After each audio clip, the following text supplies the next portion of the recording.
ನಡೆ ನಮಗೆಲ್ಲ ತುಂಬ ಬೇಜಾರಾಗಿದೆ. ಹಾಗಾಗಿ ಮುಂದೆ ನಾವು ಈ ಥರ ಶನಿವಾರ ಒಂದು 11 ಗಂಟೆಯಿಂದ ತಹಶೀಲ್ದಾರ್ ಆಫೀಸ್ನಲ್ಲಿ ಪ್ರತಿಭಟನೆ ಹಾಕೊಂಡಿದ್ದು ಸ್ಟ್ರೈಕ್ ಆಯಿತು. ಅವರು ಇನ್ಮೇಲಾದರೂ ಅವರ ನಡವಳಿಕೆಯನ್ನು ಚೇಂಜ್ ಮಾಡ್ಕೊಂಡು ಹೋದರೆ ಈಗ ಇರೋದ್ರಲ್ಲಿ 2 ವರ್ಷ. ಆದಷ್ಟು ಜನಗಳು ಬೆರೆತು ಅಧಿಕಾರಿಗಳು ಬೆರೆತು ನಮ್ಮ ಮೇಲಿರೋ ಸಚಿವರಿಗೆ ಒಂದು ಮನವಿ ಕೊಟ್ಟರೆ ನಾವು ಕೂಡ ಸ್ಪಂದಿಸ್ತೀವಿ ಅಂತ ಹೇಳ್ತಾ ನಿಮ್ಮ ಪತ್ರಿಕೆ ಮುಖಾಂತರ ಈ ಒಂದು ಪ್ರತಿಭಟನೆಗೆ ಆದಷ್ಟು ಹೆಚ್ಚಿನ ಜನಸಂಖ್ಯೆ ಮಾಡಿ ಅಂತ ಹೇಳಿ ತಾವೆಲ್ಲ ಎಷ್ಟೋ ಇಷ್ಟ ಓಡಾಡ್ತಾ ಇದೆ. ಅಲ್ಲಿಂದ ಇಲ್ಲಿಂದ DPR ಆಗಿಲ್ಲ, ಬರೀ ಲೈನ್ ಎಸ್ಟಿಮೇಷನ್ ಮೇಲೆ ಅದನ್ನ ಅದಕ್ಕೆ ಯಾಕಪ್ಪ ಹೋರಾಟ ಮಾಡಲ್ಲ, ಅದನ್ನ ಯಾಕಪ್ಪ ಕುತ್ಕೊಂಡು ಅಧಿಕಾರಿಗಳ ಹತ್ರ ಕೇಳಲ್ಲ, ಏನಾಗಿದೆ ಅಂತ. ಸೊ ಇವಾಗ ನಾವು ಮೊನ್ನೆ DPRಗೆ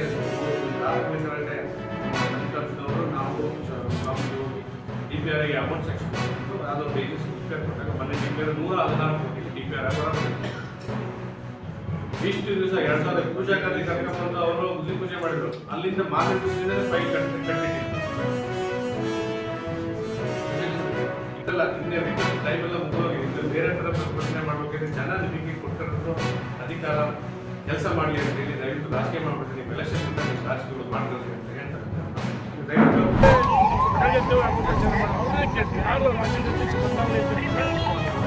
ಕೇಳಿ ನಾನು ಯಾವುದೇ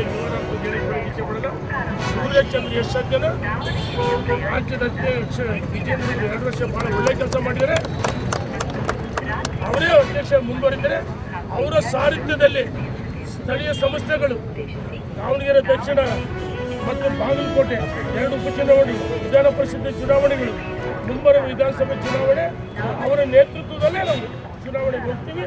ರಾಜ್ಯದ ಯುವಕರ ಒಂದು ಕಣ್ಮಣಿ ವಿಜೇಂದ್ರ ಯಡಿಯೂರಪ್ಪನವರು ಯಾವ ರೀತಿ ರಾಜ್ಯದ ಅಧ್ಯಕ್ಷರಾಗಿ ಮುಖ್ಯಮಂತ್ರಿಗಳಾಗಿ ಬಹಳ ಒಳ್ಳೆ ಕೆಲಸ ಮಾಡಿದ್ರು, ನಮಗೆ ಅವರ ಮಾರ್ಗದರ್ಶನ ನರೇಂದ್ರ ಮೋದಿ ಏನು ಒಳ್ಳೆ ಕೆಲಸ ಮಾಡಿದರೆ ಅವರ ಆಶೀರ್ವಾದದಿಂದ ಕರ್ನಾಟಕದ ಪ್ರಮುಖ ಮತದಾರರು ಕಾಪಾಡಿದ ಕಾಯ್ತಾರೆ.